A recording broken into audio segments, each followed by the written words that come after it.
November 9th, 1996, Las Vegas, Nevada, the MGM Grand.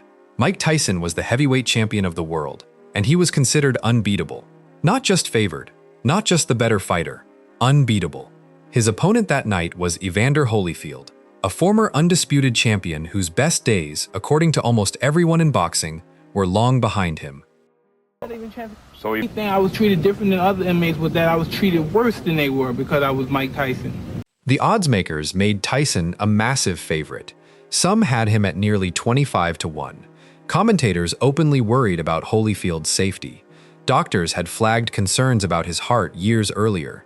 He had already been written off once by the sport's own governing bodies, and now he was stepping in against a fighter who had destroyed nearly every heavyweight put in front of him, most in a matter of seconds. Holyfield heard every prediction. He heard every doubt, and he stayed completely calm because he had a secret that almost nobody outside his own camp believed. He had studied Tyson obsessively. He had watched hundreds of hours of tape. He noticed patterns nobody else had bothered to look for. Tyson threw the same combinations. Tyson wilted when pressured early. Tyson had never truly been tested by a fighter willing to stand directly in his path and refuse to move. The opening bell rang, and the entire arena expected the same story that had played out so many times before. Tyson exploding forward, overwhelming his opponent, ending things in a violent hurry. Instead, something completely different happened. Holyfield walked directly at Tyson, not away from him, not around him, at him. He met Tyson's aggression with his own aggression, matching him punch for punch, refusing to give an inch of the ring.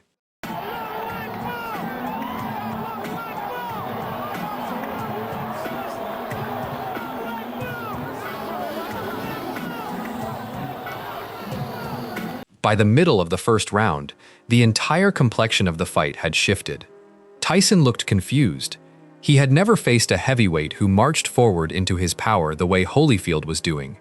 The champion's rhythm, the same rhythm that had terrified opponents for a decade, was being disrupted in real time. In the sixth round, Holyfield did something that seemed almost impossible. He hurt Tyson. He landed a short right hand that visibly staggered the champion, and for the first time in years, the boxing world watched Mike Tyson's legs betray him. The crowd exploded. Nobody could believe what they were witnessing.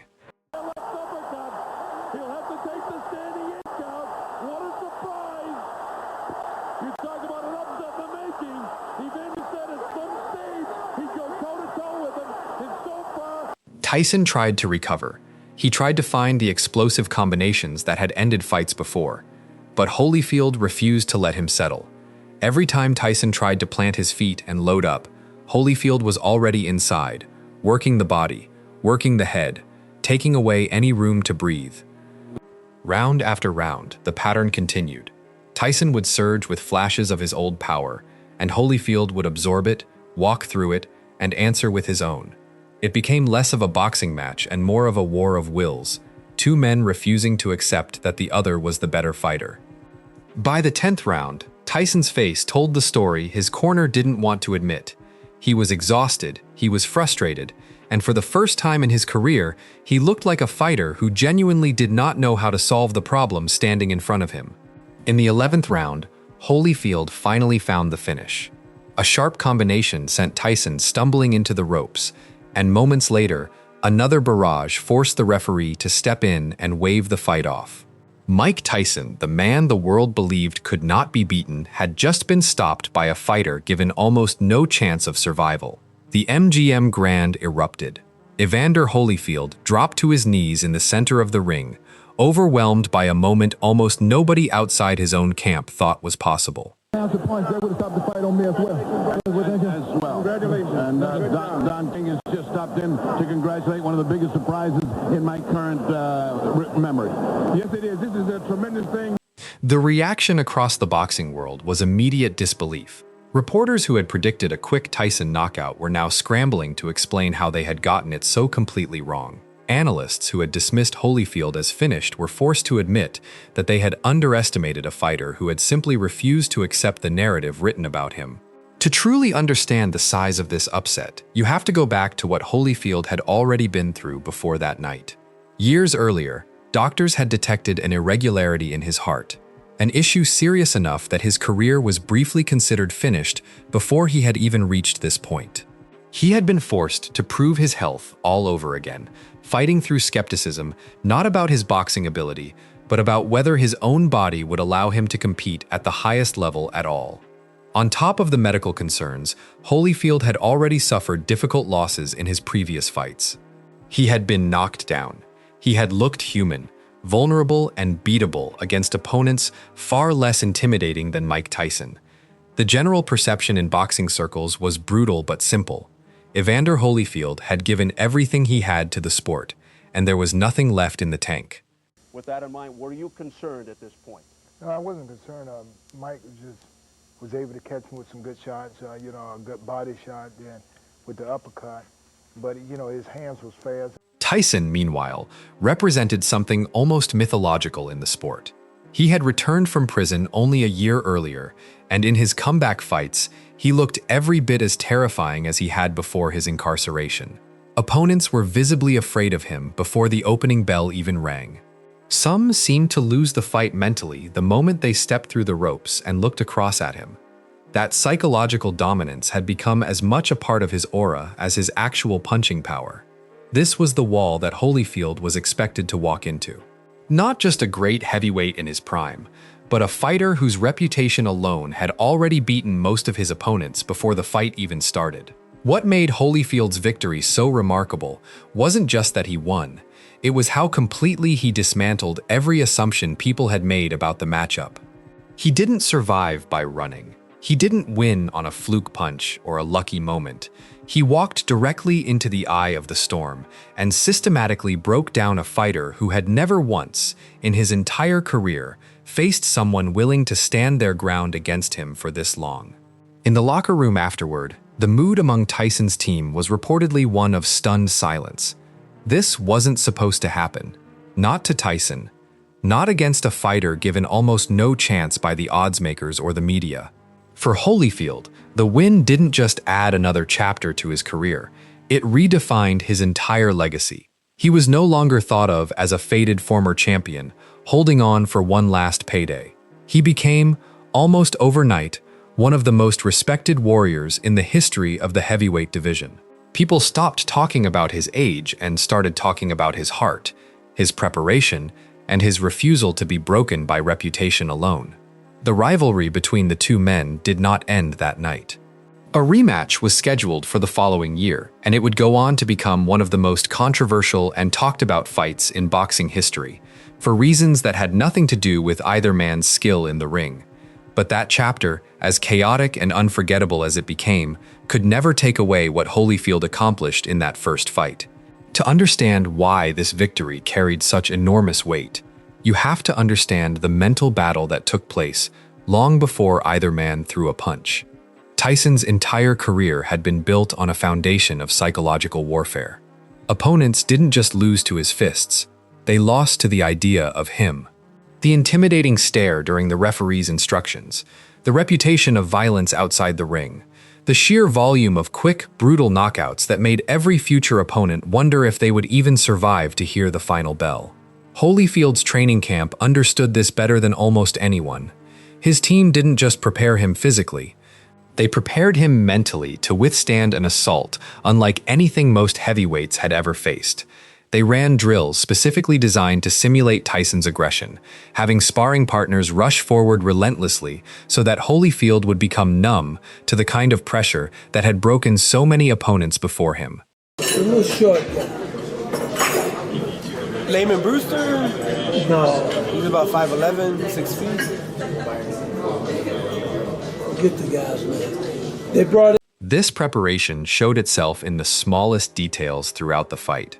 Holyfield never flinched during referee instructions. He never broke eye contact. When Tyson tried to use his signature intimidation tactics before the opening bell, Holyfield simply stood there, calm, almost bored, as if he had already lived through this exact moment 100 times in the gym. That calm became one of the most underappreciated weapons in the entire fight. Fighters who face Tyson often make a critical mistake in the opening seconds. They hesitate, they flinch, they give him just enough space and just enough respect to let him find his range and his rhythm. Holyfield refused to give him any of that.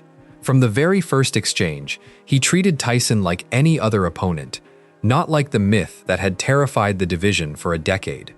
As the rounds progressed, something remarkable began happening to the crowd inside the MGM Grand.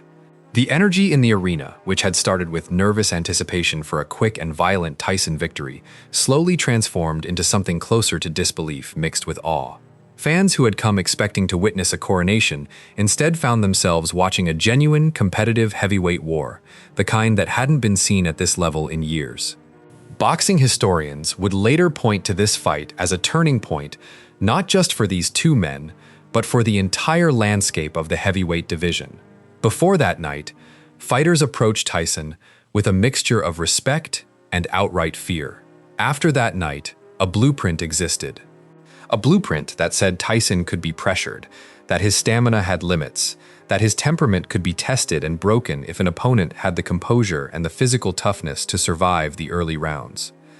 The victory also carried enormous symbolic weight for Holyfield personally.